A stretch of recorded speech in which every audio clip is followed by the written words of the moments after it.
Do they have these in men's sizes? Castle 1.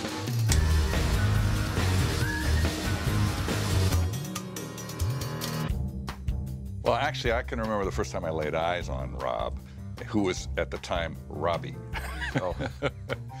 And he was like 5 or 6 years old. Rob's dad and I became buddies when we were both kind of gopher. Well, I was a gopher at KTLA, and his father was the relief A-board announcer for the station. So when the other guy got sick, Chuck would be in there going, "This is KTLA in Los Angeles."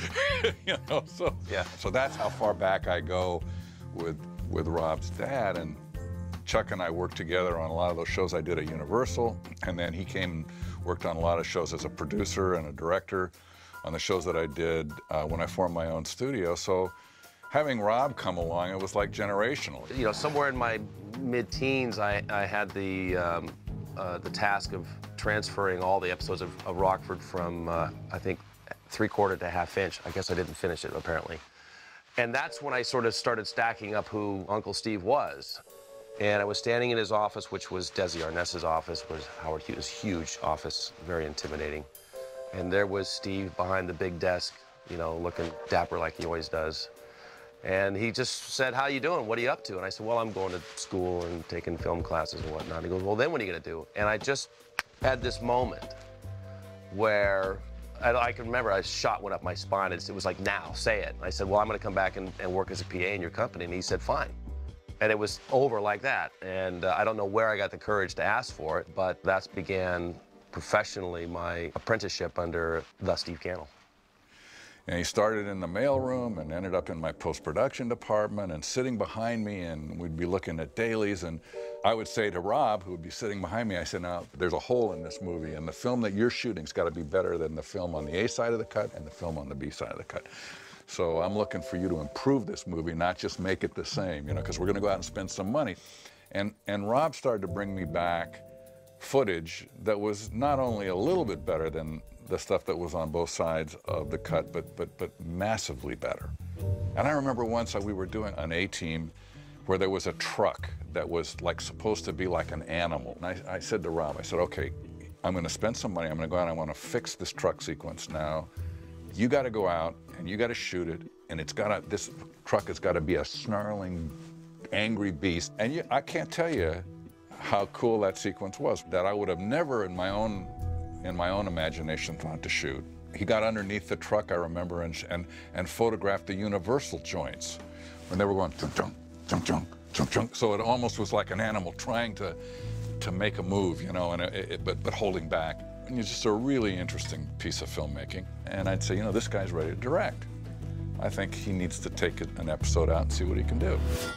We had a show on called Stingray, and I went to the producer of Stingray, and I said, "Please take," and I was one of the executive producers on that show. I said to this guy, "Please take Rob on the next episode. I think he's right to do the show." And the guy goes, "Not going to direct my episode. No way. No way." So I went, geez, I couldn't get him a job in my own company, you know? So I finally thought, well, I'm going to write the next episode of Stingray. So I wrote something called Orange Blossom, and I said, he's going to direct my episode. So I put him on Orange Blossom, and it was like one of the best Stingrays ever. And then there was a line out in front of his office, you know, trying to get him to do everybody wanted him, you know, because then they could see what he had delivered to that episode that was so special. Well, for me, you know, growing up in suburban Maryland, which is as far away from Hollywood as I could imagine being, you know, I didn't have an Uncle Steve, but I kind of felt as if I did, because I love movies, I love TV, and for me, my introduction to Steven was, you know, this crazy character typing on his typewriter and whipping out the page at the end of it. And I'm like, that's cool. I want to be a part of that.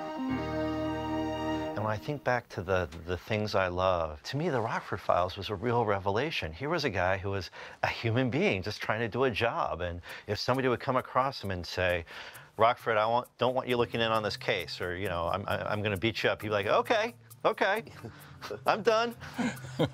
Don't hit me. And, you know, he'd never get hit, and it would hurt. But Gardner was so great in that role and so human. And that sort of character was the kind of thing that I wanted to capture in Castle. Which, by the way, I thought was an amazing script.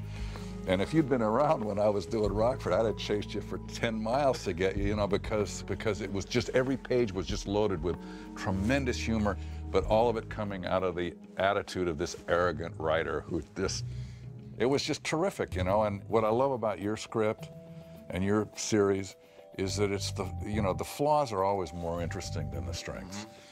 You know, you write a character with a lot of personality quirks. Those are what make that character fun to watch. What? Nothing. I gotta say, you know, I think there's a little Rick Castle in all of us. So you are Castle in a way, in your head, in your imagination or your life? He's a lot more clever, a lot more handsome than I am. So, but aside from that, we're exactly the same. Castle. Castle. That's to you. Oh, sorry. So Andrew had this notion that Castle would host these poker games with other mystery writers. And I was on set, and one of the other execs, Laurie Zach, said, hey, could you see if Steven will do it? I go, hang on. Hello? Hey, Steve. Hey, you want to be in my show? Yeah, sure. Good, done. Yeah, he said yes. I mean, this is after months of trying to wrangle everybody. Going to work that day, I remember driving to Raleigh Studios thinking I'm going to direct Steven today, but I've never directed him before. You know, I was a student.